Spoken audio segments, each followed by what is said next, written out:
নতুন কোনো সরকার আসার কোনো সুযোগ নাই এবং যদি আসতেও চাই আমরা আসতে দিব না। যারা এই সরকারের সুবিধাভোগী তারা কি নির্বাচনে অংশ নিতে পারে? এই সরকারের যারা উপদেষ্টারা আছেন তারাও পদত্যাগ করে নির্বাচনে অংশ নিতে পারবেন না। কারণ যখন তারা এই সরকারে অন্তর্ভুক্ত হয়েছেন তখন তারা ওয়াদা করেছেন, শপথ নিয়েছেন যতক্ষণ না পর্যন্ত নির্বাচন শেষ হবে তারা সরকারে থাকবেন এবং জাতিকে একটি সুষ্ঠু নির্বাচন উপহার দিবেন। আপনি সরকারে কেন গিয়েছেন? যদি আপনি উপদেষ্টা হিসেবে পদত্যাগ করবেন এবং পদত্যাগ করে নির্বাচনে অংশ নেবেন, সরকারে কেন গেলেন? এই যে সরকারের বেনিফিট নিয়ে আপনি আর্থিকভাবে স্বাবলম্বী হলেন, আপনার বিভিন্ন জায়গায় আপনার অবস্থান শক্তিশালী হলো, আপনি আপনার এলাকায় কাজ নিলেন, রাস্তার কাজ, বিভিন্ন কাজ নিলেন, তাই না? নদী খনন করলেন এবং আপনি নানানভাবে কিন্তু আপনি আপনার অবস্থান শক্তিশালী করেছেন। মিডিয়ার মাধ্যমে মানুষ আপনাকে জানছে, চিনছে, অর্থাৎ আপনি এক ধরনের সুবিধা ভোগ করেছেন। তো যারা এই সরকারের সুবিধাভোগী তারা কি নির্বাচনে অংশ নিতে পারে? পারে না।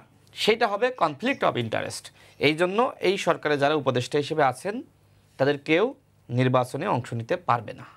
আসিফ মাহমুদ শপথ নিলেন, সে সময় জনাব সার্জিস তিনি ফেসবুকে একটি পোস্ট করেছিলেন, জীবনের সব আয়োজন এখানে একসাথে।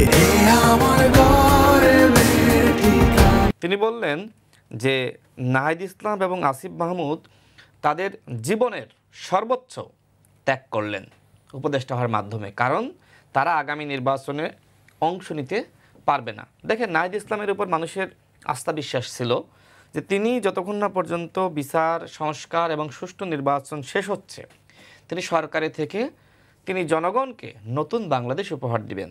আমি জানি না আসলে কার পরামর্শে কেন তিনি পদত্যাগ করলেন।